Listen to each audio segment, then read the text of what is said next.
Elijah's Retreat believes that children with autism have a lot to offer the world and will reach their fullest potential with the support of a loving home. Cheryl Torres joins us now from Elijah's Retreat to tell us about their fall festival. Good morning, Cheryl and friend. Yes, good morning. I don't know if you remember Thumper, but you've met him before in person. Yes, of course I remember Little Thumper. So now I'm totally distracted. Elijah's Retreat is a nonprofit retreat center for families facing autism. We know that, but why are 204 families a year traveling to Elijah's Retreat? Yeah, families come out here just to have a sanctuary, a place where they're totally accepted, where their kids are able to interact with animals like Thumper and the way that they want to, and feeling them and playing with them. But these children and these families don't experience that everywhere. So we have lots of families who will travel to a hotel to stay overnight, and their child doesn't sleep and wakes up and is screaming in the middle of the night, which is kind of sometimes a very common thing for these families, and they're escorted out of the hotel in the middle of the night because of that. They try to go places like Disney on Ice, and they get criticism from everybody, from the people onlooking, even get security called on them, because the process of getting an autistic kid who's very overwhelmed from the car into an arena, even though it's something they've been pleading to do for months, is a process of being overwhelmed and shutting down at times and saying, no, I don't want to go any further. And yet the child really does. They're just overwhelmed and they're terrified. And so we've had lots of families who've taken their kids to do things like Disney on Ice, where they, because of fighting through people and security, they pick up their kid and they get them into their seat and they go through the whole struggle, and the kid totally enjoys it, has an amazing time, learns to overcome their fears with those incidences, and then they get home and they're totally blasted on Facebook for being the worst parents in the world. So this is a place they can come out here and their child can explore the way they want to, with nature, with animals.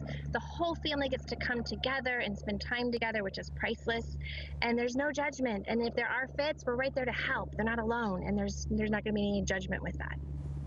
I love what you guys do so much. I've traveled with a teenager with autism before, and you really do just have to think every single plan for the day out so much, and think not only of yourself but others. How have you guys been funded, and how has funding been affected by COVID-19?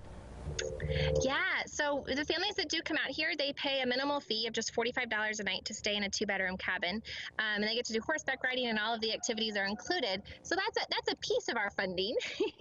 But unfortunately, a lot of our funding also comes from grants, which this year, due to COVID, there's been a lot of foundations that have funded us in the past that are kind of in flux right now, wondering where all of their money is coming from this year, and not sure how that's all playing out, with a lot of their corporate funding being questionable at the moment with COVID and everything else. And so this year, most of our funding has come from fundraisers, which is why we're having a big fall festival on Saturday, November 14th, from 11 to 4 out here at Elijah's Retreat. It's the one day a year that we open to the whole community, but we also really cater to families with autism. So it's one of the rare festivals that kids with autism can actually come and enjoy and not be overwhelmed, or if they do get overwhelmed, they have a space that they can get to calm down and kind of come back into the festival.